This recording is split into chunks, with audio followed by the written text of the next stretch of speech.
سیدنا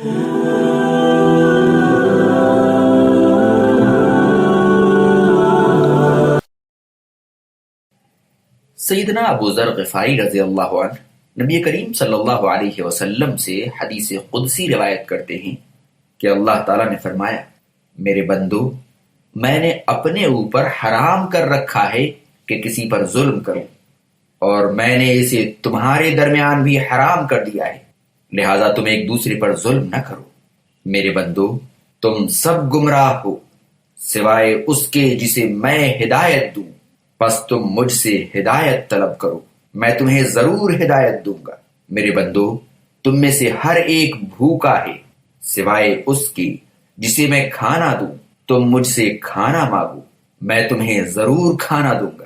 میرے بندو، تم میں سے ہر ایک ننگا ہے سوائے اس کے جسے میں لباس پہناؤں، تم مجھ سے لباس طلب کرو، میں تمہیں لباس دوں گا۔ میرے بندو، تم دن رات گناہ کرتے ہو، میں تمہارے گناہ معاف کرنے والا ہوں، تم مجھ سے مغفرت طلب کرو، میں تمہیں بخش دوں گا۔ میرے بندو، تم مجھے کچھ بھی نقصان نہیں پہنچا سکتے اور نہ فائدہ پہنچا سکتے ہو۔ میرے بندو، تم میں سے اگلے پچھلے انسان اور جن سب کے سب نیک ترین بن جائیں تو اس سے میری حکومت میں بالکل اضافہ نہ ہوگا۔ میرے بندو، اگر تم میں سے اگلے پچھلے انسان اور جن بدترین بن جائیں تو اس سے میری حکومت میں کوئی کمی نہیں آئے گی۔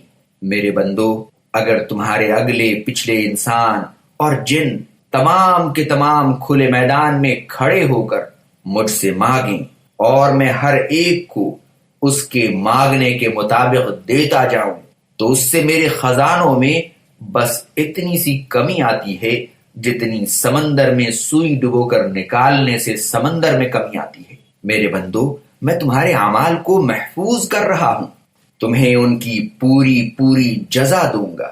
پس جو شخص اچھا نتیجہ پائے وہ اللہ تعالیٰ کی حمد کرے، اور جسے اچھا نتیجہ نہ ملے تو وہ صرف اپنے آپ ہی کو ملامت کرے۔ صحیح مسلم حدیث نمبر 2577۔ حدیث قدسی اہل علم کی اصطلاح میں حدیث قدسی وہ ہے جس میں رسول اللہ صلی اللہ علیہ وسلم کسی بات کی نسبت اللہ تعالیٰ کی طرف کرتے ہوئے روایت کری۔ ایسی حدیث کے معنی و مفہوم بقول بعض اللہ تعالیٰ کے ہوتے ہیں اور روایت رسول اکرم صلی اللہ علیہ وسلم فرماتے ہیں۔ قرآن کریم اور حدیث قدسی میں متعدد وجوہ سے فرق ہے۔ قرآن مجید حضرت جبرائیل کے توسط سے ہی حضرت صلی اللہ علیہ وسلم پر نازل ہوا، جبکہ حدیث قدسی کبھی بذریعہ الہام یا خواب بھی آپ تک پہنچتی رہی۔ دوسرا فرق یہ ہے کہ قرآن کریم کے لیے ضروری ہے کہ وہ تواتر کے ساتھ نقل کی گئی ہو، جبکہ حدیث قدسی کے لیے تواتر کی شرط نہیں ہے۔ قرآن کریم میں تحدی اور چیلنج پایا جاتا ہے، حدیث قدسی میں تحدی اور چیلنج نہیں پایا جاتا۔ قرآن کریم کی نماز میں تلاوت کی جاتی ہے، جبکہ حدیث قدسی کی نماز میں تلاوت نہیں کی جاتی۔ قرآن کریم کے ایک جملے کو آیت اور مجموعہ آیات کو سورت کہا جاتا ہے۔ حدیث قدسی کے کسی جملے کو آیت یا جملوں کو سورت نہیں کہا جاتا۔ قرآن کریم کی تلاوت کرنے پر ایک ایک حرف کے بدلے 10 نیکیاں ملتی ہیں۔ یہ ثواب حدیث قدسی کی تلاوت و قرات پر نہیں ہے۔ کتب احادیث میں احادیث قدسیہ کی کافی تعداد موجود ہے۔ محدثین نے احادیث قدسیہ کو مستقل کتابوں اور مجموعوں میں بھی جمع کیا ہے۔ ان میں سے ایک مشہور کتاب علامہ عبدالرؤوف المناوی کی ہے جو الاتحافات کے نام سے مشہور ہے، جس میں 156 احادیث ہیں۔ اس حدیث میں اللہ تعالیٰ نے بندوں کو خطاب کرتے ہوئے مختلف باتوں کی تلقین فرمائی۔ نمبر 1، حرمت ظلم۔ اللہ تعالیٰ بڑا مہربان اور رحیم ہے، اس نے رحم کرنا اپنے اوپر فرض کر لیا ہے۔ قرآن کریم میں اس کا کئی دفعہ ذکر ہوا ہے۔ چنانچہ سورہ انعام آیت 12 میں فرمایا، جس کا مفہوم یہ ہے اس اللہ تعالیٰ نے رحم کرنا اپنے اوپر فرض کیا ہے۔ اور اسی صورت میں ایک جگہ اللہ تبارک تعالیٰ نے فرمایا، تمہارے رب نے رحم کرنا اپنے اوپر فرض کیا ہے۔ سورہ انعام ہی کی آیت نمبر 133 میں اللہ تبارک تعالیٰ نے فرمایا، جس کا مفہوم یہ ہے، اور تمہارا رب لوگوں سے مستغنی اور رحمت والا ہے۔ اسی صورت میں اللہ تبارک تعالیٰ ایک جگہ اور فرماتا ہے، اگر یہ لوگ آپ کی تکذیب کرتے ہیں تو آپ کہہ دیجئے کہ تمہارا رب وسیع رحمت والا ہے۔ اللہ تعالیٰ چونکہ از حد مہربان، رحیم و شفیق ہے، اسی لیے وہ کسی پر ظلم و زیادتی نہیں کرتا۔ سورۃ الکہف آیت 49 میں ہے وَوُضِعَ الْكِتَابُ فَتَرَى الْمُجْرِمِينَ مُشْفِقِينَ مِمَّا فِيهِ وَيَقُولُونَ يَا وَيْلَتَنَا مَا لِهَذَا الْكِتَابِ لَا يُغَادِرُ صَغِيرَةً وَلَا كَبِيرَةً إِلَّا أَحْصَاهَا وَوَجَدُوا مَا عَمِلُوا حَاضِرًا وَلَا يَظْلِمُ رَبُّكَ أَحَدًا۔ قیامت کے دن ہر شخص کا نام اعمال اس کے سامنے رکھ دیا جائے گا۔ مجرمین اس میں درج اعمال سے خوف کھائیں گے اور کہیں گے ہائے افسوس، اس کتاب کو کیا ہوا ہے؟ یہ کیسی کتاب ہے کہ اس نے کوئی عمل بھی نہیں چھوڑا، سب کو اس میں درج کر لیا ہے۔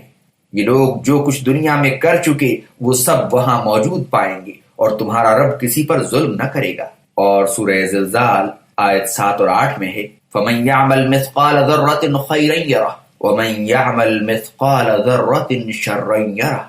جو شخص ایک ذرہ برابر نیکی کرے گا اسے دیکھ لے گا، اور جس نے ایک ذرہ برابر کوئی برائی کی ہوگی وہ بھی اسے دیکھ لے گا۔ اور سورہ نساء آیت 40 میں ہے جس کا مفہوم یہ ہے بے شک اللہ تعالیٰ کسی پر ذرہ برابر بھی ظلم نہیں کرے گا۔ اگر کسی کی ایک نیکی بھی ہوئی تو اللہ تعالیٰ اسے بڑھا دے گا اور اپنی طرف سے اجر عظیم عطا کرے گا۔ اس طرح کی بے شمار آیتیں قرآن کریم میں موجود ہیں۔ ان تمام آیات سے بخوبی واضح ہوا کہ اللہ تعالیٰ ظلم نہیں فرماتا، اسی لیے اس نے حکم دیا کہ تم آپس میں بھی ایک دوسرے پر ظلم نہ کرو۔ دنیا میں کسی کا کسی پر ظلم کرنا قیامت کے روز اندھیروں کا سبب ہوگا۔ حضرت ابن عمر رضی اللہ عنہما سے روایت ہے کہ نبی کریم صلی اللہ علیہ وسلم نے فرمایا دنیا میں کیا ہوا ظلم قیامت کو ظلمات یعنی اندھیروں کا سبب ہے۔ آج اگر کوئی کسی پر ظلم کرتا ہے وہ اس کی آخرت کو اندھیروں میں ڈبو دے گا، یعنی جہنم کا سبب بنے گا۔ یہ حدیث صحیح بخاری حدیث نمبر 2447 میں ہے اور صحیح مسلم حدیث نمبر 2579 میں ہے۔ جو شخص دنیا میں کسی پر ظلم کرتا ہے قیامت کے دن ظالم کی نیکیاں لے کر مظلوم کو دے دی جائیں گی۔ اگر اس کی نیکیاں ختم ہو گئیں تو مظلوم کے گناہ اس ظالم پر ڈال دیے جائیں گے۔ حضرت ابو ہریرہ رضی اللہ عنہ سے روایت ہے حضرت صلی اللہ علیہ وسلم نے فرمایا جس نے کسی پر ظلم کیا ہو تو آج معاف کروا لے، قیامت کے دن کسی کے پاس نہ دینار ہوں گے نہ درہم۔ اگر ظالم کے نام اعمال میں نیک اعمال ہوئے تو اس کے ظلم کے برابر وہ لے لیے جائیں گے، اور اس کے پاس نیکیاں نہ ہوئیں تو مظلوم کے گناہ اس کے ذمے ڈال دیے جائیں گے۔ صحیح بخاری حدیث نمبر 2449۔ حضرت ابو ہریرہ رضی اللہ عنہ سے روایت ہے حضرت صلی اللہ علیہ وسلم نے فرمایا کیا تم جانتے ہو کہ مفلس کون ہے؟ صحابہ نے کہا ہم میں مفلس وہ ہے جس کے پاس درہم و دینار نہ ہو۔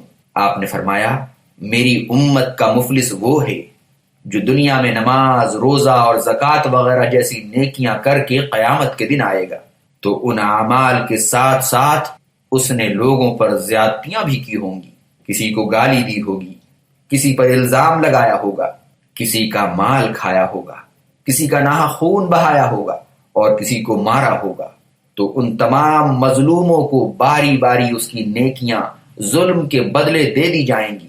اگر حقوق پورے ہونے سے پہلے اس کے حسنات یعنی نیکیاں ختم ہو گئیں تو مظلوموں کے گناہ اس کے ذمے ڈال دیے جائیں گے، اور پھر یہ ان تمام گناہوں کے سبب جہنم میں ڈال دیا جائے گا۔ صحیح مسلم حدیث نمبر 2581۔ دینی بھائیو، اکثر ایسا ہوتا ہے کہ کئی بار ہم نیکیاں چھوڑ دیتے ہیں بعض نام نہاد نیکوکاروں کے ظلم کے سبب۔ بڑا نمازی بنتا تھا، بڑی پردے والی بنتی تھی، اس نے ہمارے ساتھ یہ کیا، یہ دین ہے اس کا۔ میرے بھائی دین تو آپ کا بھی ہے وہی، لیکن اس کے گناہوں کے سبب آپ اپنے آپ کو کیوں تباہ کر رہے ہیں؟ اس کے گناہوں کا عذاب اسے قیامت کے دن ضرور ملے گا۔ دنیا ہی بہت سارے مسائل میں وہ گرفتار ہوگا اور آپ کو اپنی نیکیاں قیامت کے دن دے جائے گا۔ اللہ سے اچھی امید رکھیے۔ کوئی تکلیف آپ کو پہنچی ہے، یہ آزمائش بھی تو ہو سکتی ہے آپ کے رب کی طرف سے کہ دیکھیں یہ بندہ ایسی صورت میں میرے ساتھ کیا کرتا ہے، میرے احکام، میرے قوانین کو بجا لاتا ہے یا اس کی مخالفت کرتا ہے۔ ہدایت۔ اس حدیث میں دوسری بات یہ بیان فرمائی گئی کہ میرے بندو تم سب گمراہ ہو، صرف وہ لوگ ہدایت پر ہیں جنہیں میں ہدایت دوں، بس تم مجھ سے ہدایت طلب کیا کرو، میں تمہیں ہدایت دوں گا، میں تمہیں ہدایت دوں گا۔ گویا ہدایت و رہنمائی کا مالک و مختار بھی اللہ ہے، اسی سے ہدایت طلب کرنی چاہیے۔ اسی لیے بندوں کو نماز کی ہر رکعت میں یہ دعا کی تلقین کی گئی ہے، اہدنا الصراط المستقیم، یا اللہ ہمیں صراط مستقیم کی رہنمائی فرما۔ سورۃ الفاتحہ آیت 6۔ انبیاء علیہ السلام کو بھی اللہ تعالیٰ ہی ہدایت سرفراز فرماتا ہے۔ قرآن مجید میں حضرت ابراہیم، اسحاق، یعقوب، نوح، داؤد، سلیمان، ایوب، یوسف، موسیٰ، ہارون، زکریا، یحییٰ، عیسیٰ، الیاس، یسع اور لوط علیہ السلام کے اسماء گرامی ذکر کر کے اللہ تعالیٰ نے فرمایا وَاجْتَبَيْنَاهُمْ وَهَدَيْنَاهُمْ إِلَى صِرَاطٍ مُسْتَقِيمٍ، ہم نے ان سب کو چنا اور صراط مستقیم کی رہنمائی کی۔ سورہ انعام آیت 87۔ ہدایت اسی کو ملتی ہے جسے اللہ تعالیٰ ہدایت دے، جیسا کہ سورہ اسراء آیت 97 میں ہے وَمَن يَهْدِ اللَّهُ فَهُوَ الْمُهْتَدِ وَمَن يُضْلِلْ فَلَن تَجِدَ لَهُمْ أَوْلِيَاءَ مِن دُونِهِ۔ ہدایت یافتہ وہی ہے جسے اللہ تعالیٰ ہدایت دے، اور وہ جسے گمراہ کرے تم اس کے لیے اللہ تعالیٰ کے سوا کوئی دوست اور مددگار نہ پاؤ گے۔ إِنَّكَ لَا تَهْدِي مَنْ أَحْبَبْتَ وَلَكِنَّ اللَّهَ يَهْدِي مَنْ يَشَاءُ وَهُوَ أَعْلَمُ بِالْمُهْتَدِينَ۔ سورۃ القصص آیت 56۔ آپ جسے چاہیں ہدایت نہیں دے سکتے، اللہ تعالیٰ جسے چاہتا ہے ہدایت کی توفیق دیتا ہے، اور وہی ہدایت والوں کو بہتر جانتا ہے۔ جسے اللہ تعالیٰ ہدایت کی توفیق دے دے، اسے چاہیے کہ اللہ تعالیٰ کا شکر ادا کرتا رہے۔ سورہ اعراف میں آیت نمبر 43 میں ہے، جس کا مفہوم یہ ہے کہ تمام تعریفیں اللہ تعالیٰ کے لیے ہیں جس نے ہمیں اس اسلام کی ہدایت دی۔ وہ اگر ہدایت نہ دیتا تو ہم ہدایت پر نہیں آ سکتے تھے۔ ہدایت مل جانے کے بعد یہ دعا بھی کرتے رہنا چاہیے کہ اللہ تعالیٰ ہمیں اس پر قائم رکھے اور اس سے محروم نہ کر دے۔ ربنا لا تزغ قلوبنا بعد اذ ہدیتنا، آل عمران آیت 8۔ اے ہمارے پروردگار، تو نے ہمیں ہدایت بخشی ہے، تو اب ہمارے دلوں کو اس سے نہ موڑ دینا، چونکہ ہدایت اللہ تعالیٰ کے اختیار میں ہے، وہ جسے چاہے ہدایت کی توفیق دیتا ہے۔ اس لیے اس حدیث میں فرمایا میرے بندو، تم سب گمراہ ہو سوائے ان کے جنہیں میں ہدایت دوں۔ تم سب مجھ سے ہدایت طلب کرو، میں تمہیں ہدایت دوں گا۔ اب جو خود اپنے رب سے ہدایت نہ مانگے، برائیوں میں لگا رہے، آخر اسے ہدایت کیوں کر مل سکتی ہے؟ وہ تمام برائیوں کے پیچھے لگا رہتا ہے، اسی کی ٹوہ میں لگا رہتا ہے، اسی کے مختلف طریقوں سے برائیوں کو حاصل کرنے کی کوشش کرتا رہتا ہے، پھر اللہ پر الزام دھرتا ہے کہ اس کی تقدیر میں ہی ہدایت نہیں تھی۔ افسوس صد افسوس۔ رزق، اللہ تعالیٰ نے فرمایا میرے بندو، تم بھوکے ہو سوائے اس کے جسے میں کھانا دوں، تم مجھ سے کھانا مانگو، میں تمہیں کھانا دوں گا۔ اس حصے میں رزق و روزی کے متعلق فرمایا کہ یہ بھی اللہ تعالیٰ کے پاس ہے، اس لیے رزق اور روزی کی درخواست اللہ سے کرنی چاہیے۔ اللہ تعالیٰ کا ایک نام الرزاق بھی ہے، یعنی بہت زیادہ رزق دینے والا۔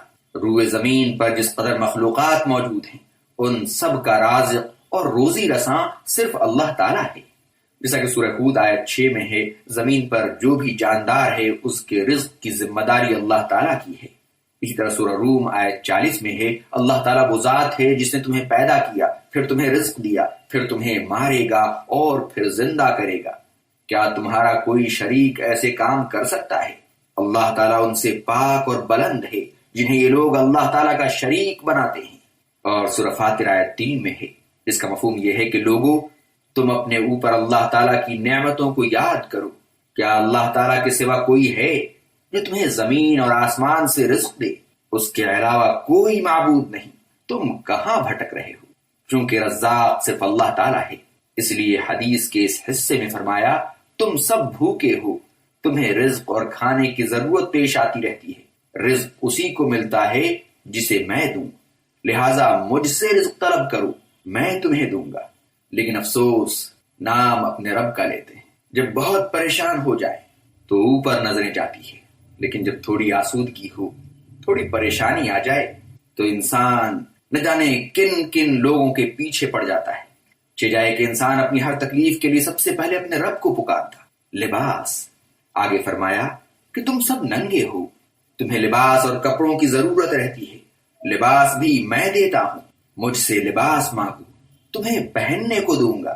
لباس انسان کی زینت اور سطر ڈھانپنے کا ذریعہ ہے، جیسا کہ سورہ اعراف آیت 26 میں اللہ تبارک تعالیٰ نے فرمایا، جس کا مفہوم یہ ہے، اے بنی آدم، ہم نے تمہارے لیے لباس نازل کیا جو تمہارے سطر ڈھانپنا اور زینت کا کام دیتا ہے، جو تمہارے سطر ڈھانپتا ہے اور زینت کا کام دیتا ہے، اور اس لباس سے تقوی کا لباس بہتر ہے۔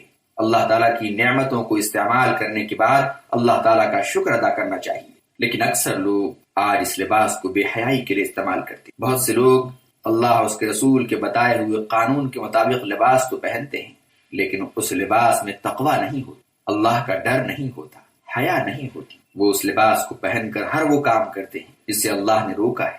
ایسے لباس کا کیا مطلب ہے؟ اسی لیے اللہ تبارک تعالیٰ نے اس آیت کے آخری حصے میں فرمایا کہ اس لباس سے تقوی کا لباس بہت بہتر ہے، یعنی جو بھی لباس آپ پہن رہے ہیں اس میں تقوی کا خیال رکھنا بے حد ضروری ہے۔ سطر کے ساتھ، پردے کے ساتھ ساتھ تقوی ضروری ہے، جو اس کے لزومات ہیں، جس لیے وہ نقاب، جس لیے وہ لباس پہنا گیا ہے، اس کا خیال رکھنا ضروری ہے۔ حضرت ابو سعید خدری رضی اللہ عنہ سے روایت ہے کہ حضرت صلی اللہ علیہ وسلم جب نیا کپڑا پہنتے تو یہ دعا فرماتے، اللہم لک الحمد انت کسوتنیہ اسألک خیرہ وخیر ما صنع لہ واعوذ بک من شرہ وشر ما صنع لہ۔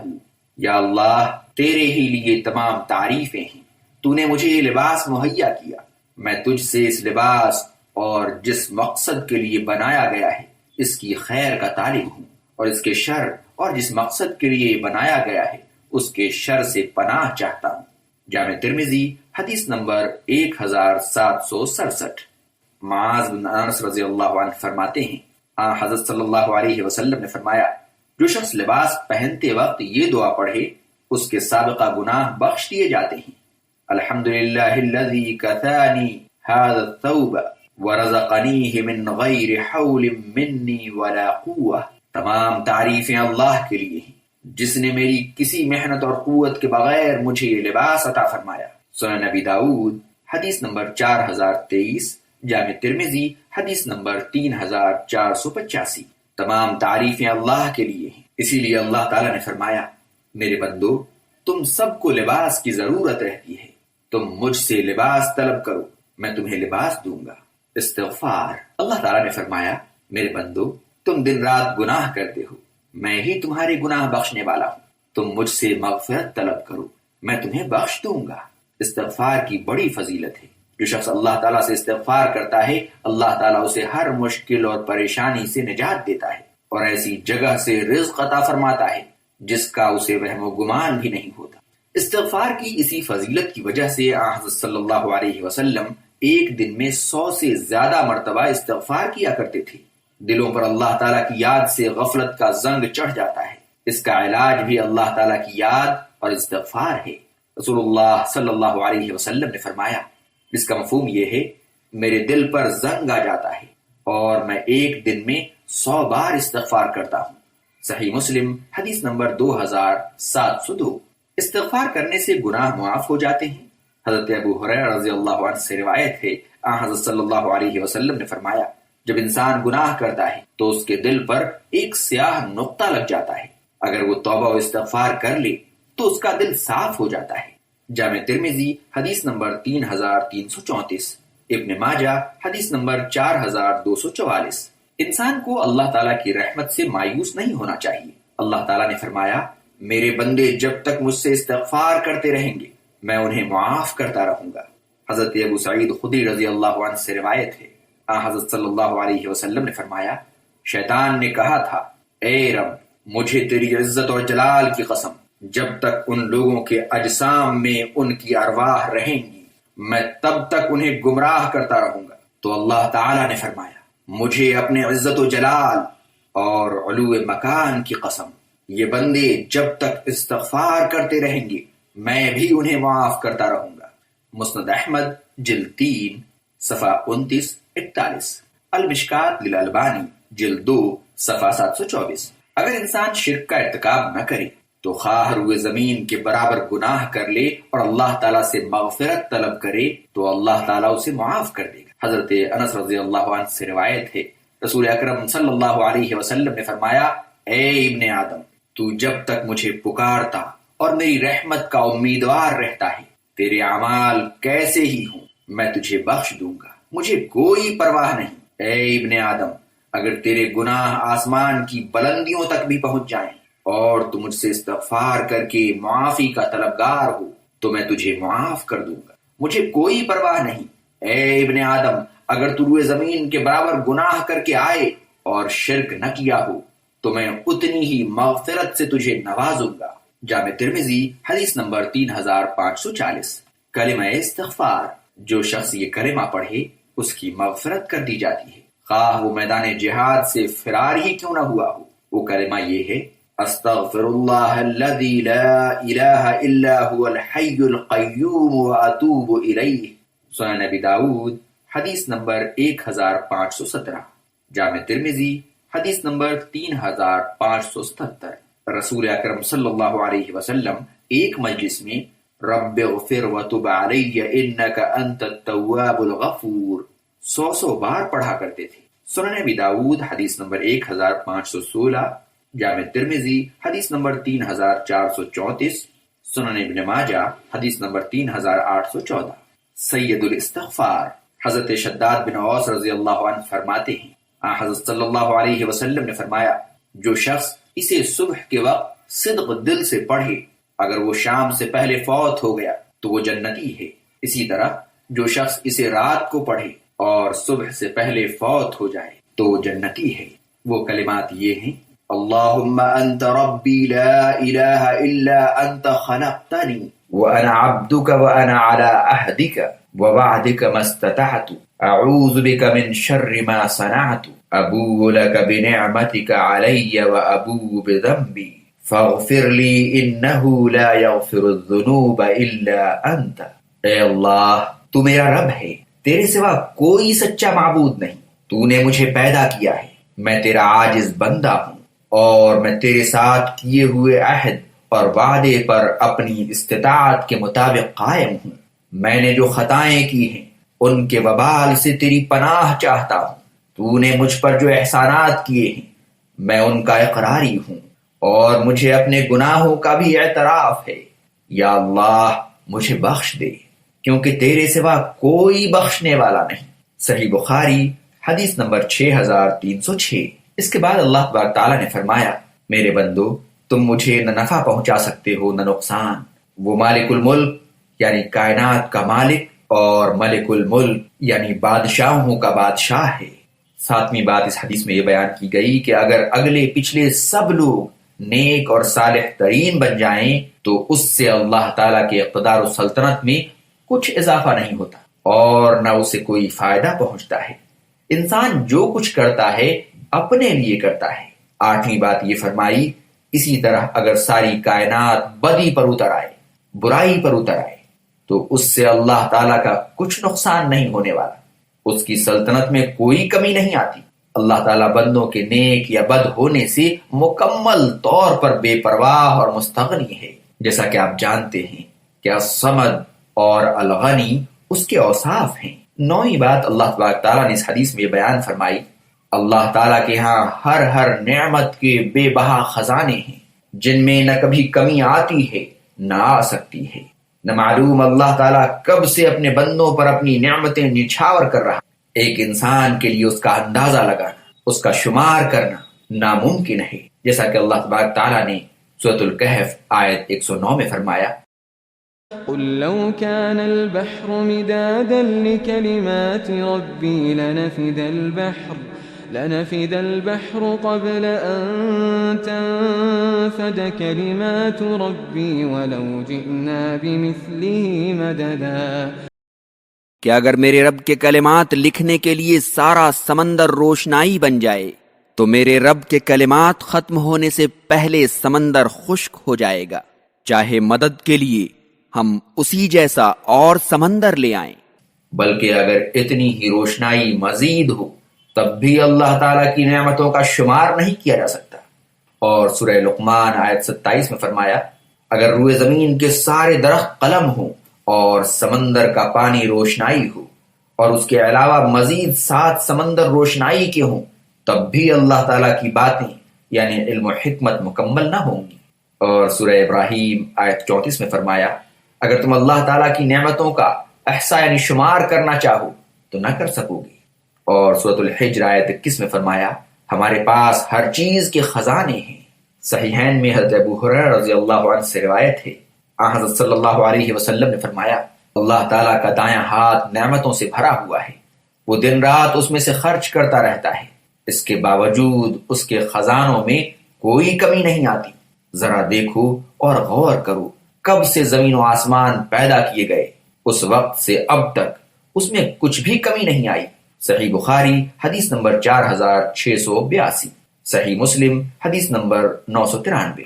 اسی لیے اللہ تعالیٰ نے پیش نظر حدیث میں بندوں کو اپنے استغنا کی طرف توجہ دلاتے ہوئے فرمایا اگر ساری کائنات مل کر اپنی اپنی مرضی، خواہش اور ضرورتوں کے مطابق مانگتے رہیں، اللہ تبارک تعالیٰ ہر ایک کو اس کی درخواست کے مطابق عطا کر دے، تو میرے خزانوں میں، تو اللہ کے خزانوں میں بس اتنی کمی آئے گی جتنی سمندر میں سوئی ڈبو کر نکالنے سے سمندر میں آتی ہے۔ 10ویں اور آخری بات اللہ تبارک تعالیٰ نے یہ فرمایا کہ اللہ تعالیٰ انسان کو اس کے اعمال کا پورا پورا بدلہ دیتا ہے۔ بھلائی کی صورت میں اللہ تعالیٰ کا شکر اور خسارے کی صورت میں خود انسان مورد الزام ٹھہرتا ہے۔ اگر اس نے اللہ تعالیٰ کے احکام کی خلاف ورزی کی تو اس میں آدمی کا اپنا قصور ہے۔ اللہ تعالیٰ کسی پر ظلم اور زیادتی نہیں کرتا، اس لیے فرمایا میرے بندو یہ تمہارے اعمال ہیں جنہیں میں محفوظ کر رہا ہوں، میں تمہیں ان اعمال کی پوری پوری جزا دوں گا۔ جو شخص اپنے اعمال کا نتیجہ اچھا چاہے وہ اللہ تعالیٰ کا شکر ادا کرے، اور جسے اچھا نتیجہ نہ ملے تو وہ اپنے آپ کو ملامت کرے، کیونکہ وہ خود ذمہ دار ہے، کسی کا قصور نہیں۔